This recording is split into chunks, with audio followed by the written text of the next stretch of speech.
میری باطنی آنکھ کھلی نہیں ہے تو کیا میں پری عمل کر سکتا ہوں؟ اس سوال کو میں ذرا تفصیلاً بیان کر لوں، کیونکہ اس کے بارے میں نے پہلے بھی بات کی، لیکن لگتا ہے عموماً اکثر ساتھی نئے ہیں کہ میری باطنی آنکھ کھلی نہیں تو کیا میں پری کا عمل کر سکتا ہوں، کیا میں جنات کا عمل کر سکتا ہوں، کیا میں یہ کر سکتا ہوں، کیا میں یہ کر سکتا ہوں۔ اس کے بارے میں یہ بات یاد رکھ لینا کہ ہم پری کا عمل کر لیتے ہیں تو وہ پری کا عمل پہلے ہمارے باطن پر اثر رکھے گا، یعنی باطنی آنکھ کھولنے سے مراد ہے کہ پوشیدہ چیزوں کو دیکھنا۔ تو جب تک ہماری باطنی آنکھ کھلی نہیں، دوسرے الفاظ میں ہم اس کو نہیں، لیکن پھر لوگ اس کے لیے بھی ایک سیریز چلا لیتے ہیں پیسوں کی غرض سے، پیسوں کی نیت سے، کہ آپ یہ عمل کرو گے پھر پہلے یہ ہوگا، اور یہ حقیقت میں یہ جھوٹ نہیں ہے، لیکن دھوکہ دینے والی بھی یہی کر لیتے ہیں، کیونکہ سچ اور جھوٹ میں فرق کرنا ہر کسی کی بندے کی بات نہیں۔ جس طرح میں پھر کسی اور موضوع کی طرف جا رہا ہوں، پٹ گری حقیقت میں بھی ایک عمل ہے کہ آپ اس پہ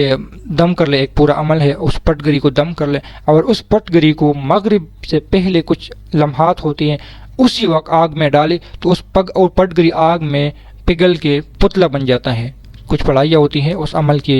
یعنی اجازت اور چلہ کرنا پڑتا ہے، لیکن وہ پتلا بن جاتے ہیں۔ اب اس کے برعکس لوگوں نے کیا کیا ہے، اس عمل کو جھوٹا کرنے کے لیے یہ عمل بھی تھوڑا بتا دیتا ہوں، زیادہ اس کی وضاحت نہیں کر لیتا، کہ اس پٹ گری کو دوسرے طریقے میں استعمال کر کے کاغذ پہ لکھ لیتے ہیں اور اس کو آگ میں ڈال دیتے ہیں، تو اس پہ جو لکھائی ہوتی ہیں تو وہی سامنے آ جاتی ہے۔ دو عمل ایک ہی چیز سے، ایک ریل ایک پیک۔ تو اب اس نے جو بات کی ہے کہ میں باطنی آنکھ کھلی نہیں، تو جو عمل آپ پری کے لیے جنات کے لیے کر لیتے ہو وہی آپ کی باطن پہ پہلے اثر رکھے گی، پھر آپ کو اس چیزوں کی طرف۔ یہ 40 دن کا چلہ کیوں ہوتا ہے؟ حمزات کے متعلق کتابوں میں یہ بات عموماً ملتی ہیں کہ پہلے 5 دن عمل کرو گے تو آپ کا سایہ ایک جگہ پہ ساکت رہے گا، پھر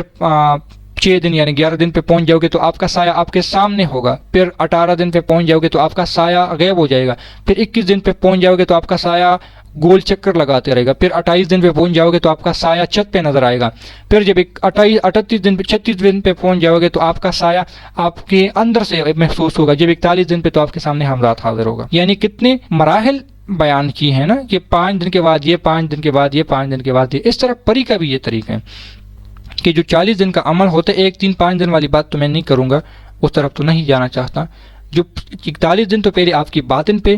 پھر آپ کے جسم پہ، پھر آپ کے نظروں پہ، پھر آپ کے دماغ پہ، پھر آپ کے دل پہ، پھر آپ کے نظروں کے اس شعاؤں پہ جو شعاع آپ کے لیے پوری ہوتی ہیں۔ یہ ہے بغیر باطنی آنکھ کے پریوں کو تابع کر لینا، یہ ہے بغیر باطنی آنکھ کے پریوں کو دیکھ لینا، جنات کو دیکھ لینا، یہ ہے وہ باتیں جو آپ سب کے لیے فائدہ مند ہے۔